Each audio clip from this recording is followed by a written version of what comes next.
Hi, I'm Jamie Ridler, and welcome to Jamie Ridler Studios, where creativity comes to life. I wanted to share with you one of the many ways that I use collaging for self-discovery and self-reflection. Well, what you can see right over here over my shoulder, I always get that wrong. This is my dream board, and I do one of these every month, and I lead workshops in creating one with each full moon throughout the year. And I also start off every year using collage to create these beautiful vision cards that express my vision for, so this is my vision for Jamie Ridler Studios this year. This helps me channel my creative energy into goals and dreams throughout the year. But what I wanted to share with you today was my 365-day collage journal, where I really worked on reflecting each day into this journal. And I'm starting a new one this year, and I wanted to share with you how you might do that too.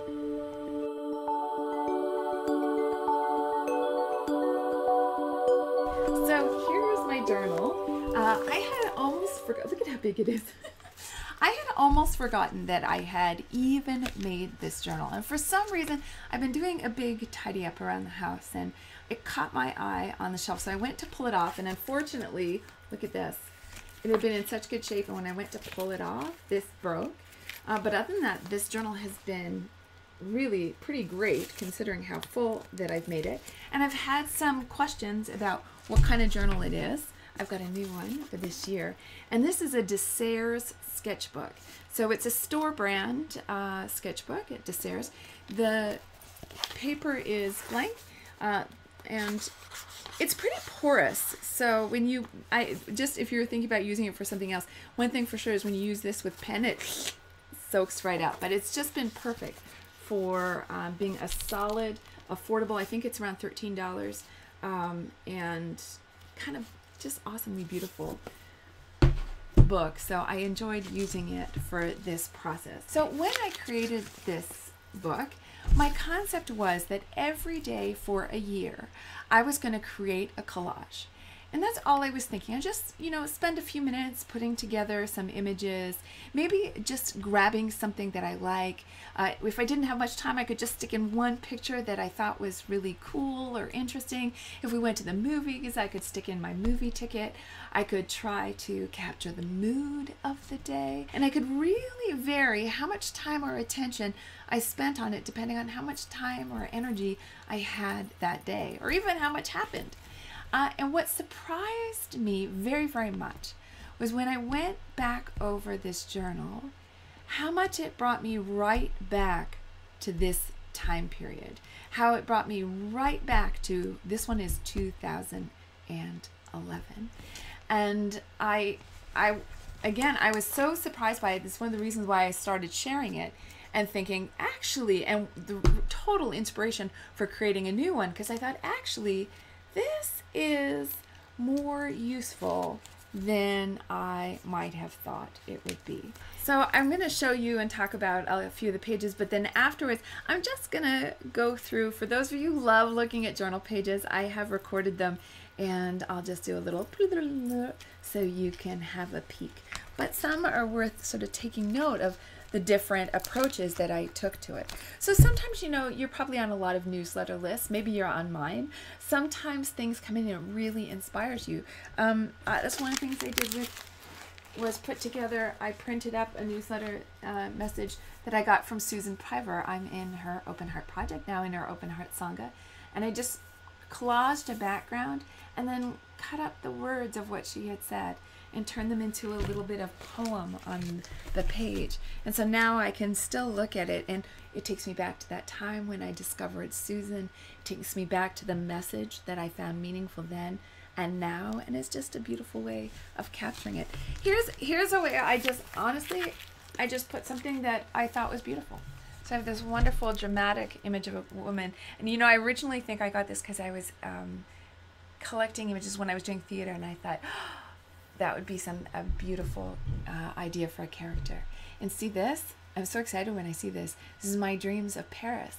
And this was 2011. And by the end of this journal, I am in Paris. How cool is that? It also captured some more difficult times. Here's one where, you know, when you look at it on the surface, it's just a lovely affirmation of, it says health is beautiful. And there's this rainy day and a little bonsai, peaceful bonsai tree in it. But over here, this is a emergency room visitor tag.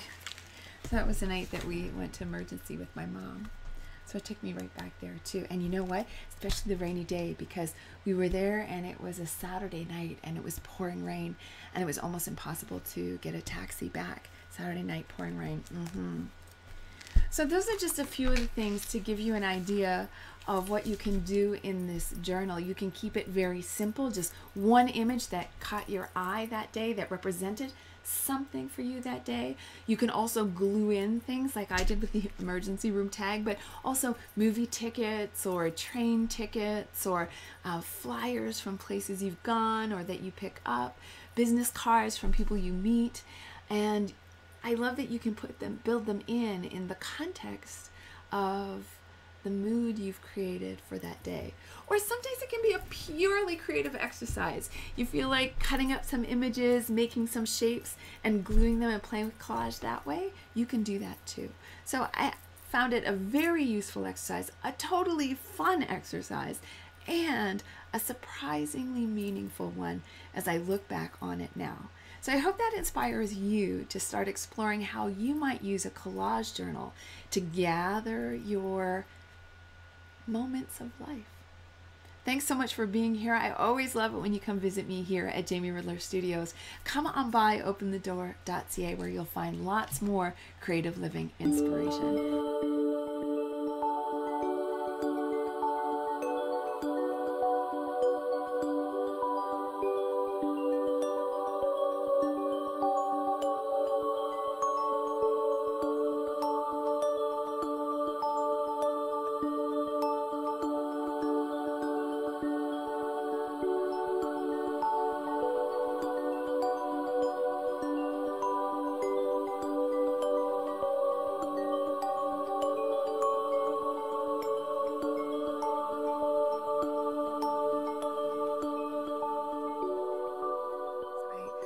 One of my favorite things to keep, and this is, I love this way of keeping wrapping, is when I think back on when I was a kid and I think back of wrapping paper now, how much the design has changed.